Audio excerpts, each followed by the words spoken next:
Matt's an extremely loyal person. He's an extremely passionate person. He really cares about his hometown, and he cares a lot about his friends and his family. He's candid, he's really bright, but he's just a real person. He's one of the few people today, in business or outside of business, that truly speaks their mind. He's extremely passionate, he has a point of view, and he's going to share it. He says what he thinks. He doesn't sugarcoat it, but he says it in a way that you respect and appreciate it. I grew up on the east side of Detroit, born and raised, and it really followed my father's lead. My father was a big volunteer for almost everything from Special Olympics to Habitat for Humanity to the CYO. He was always giving back, and I thought he set a great example for me. He grew up in this city and he saw everything that's gone on in the city of Detroit. So being able to get to where he's gotten at Lear Corporation, he's never forgotten his roots. And so he gives back.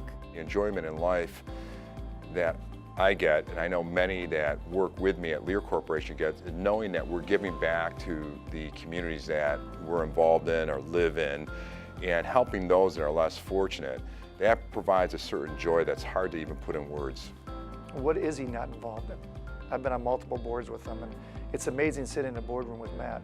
He just thinks big, bigger than most people. He puts it out there, and then he rallies people to join him in this. He has his roots here in downtown, and he wants to be a part of that, and he wants to leave a legacy there. They just brought down, as you know, 2 buildings downtown Detroit, which is absolutely incredible, and he's very passionate about that.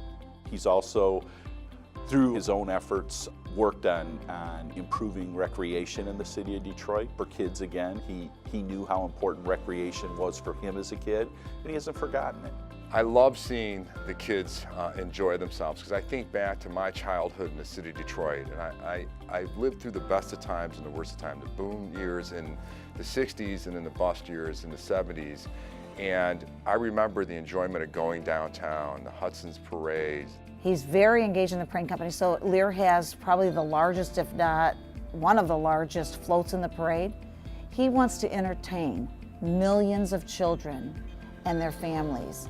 And so he does that because it's a way, again, to help kids put smiles on their face.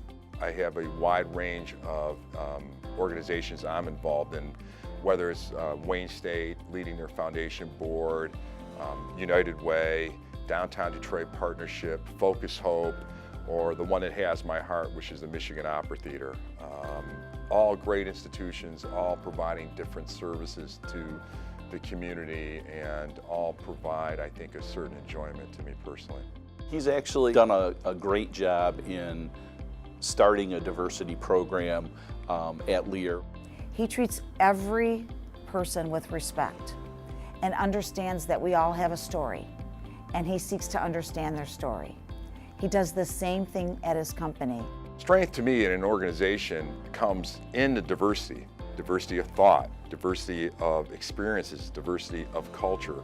And to me, the more you have a broader base opinion and experience level, the stronger your company will be. I think that we can learn from Matt the importance of family and friends. We can learn the importance of community. And just because you don't know somebody doesn't mean that they're not part of who we are and where we live.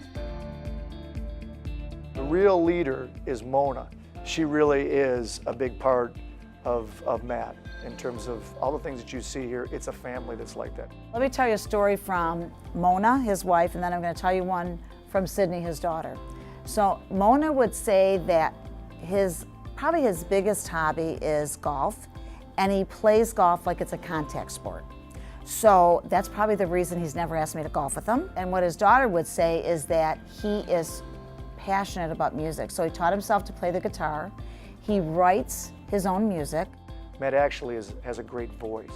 He wrote a beautiful song that the whole football team used to sing on the way back from Bishop Gallagher games about horses, of all things. What I probably learned most from Matt Simoncini was my vocabulary. He could have been a professor.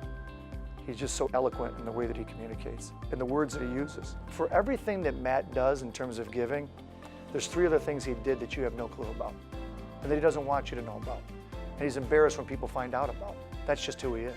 He's a hero in that he runs to people to help them in good times and in bad. That's the epitome of being a humanitarian.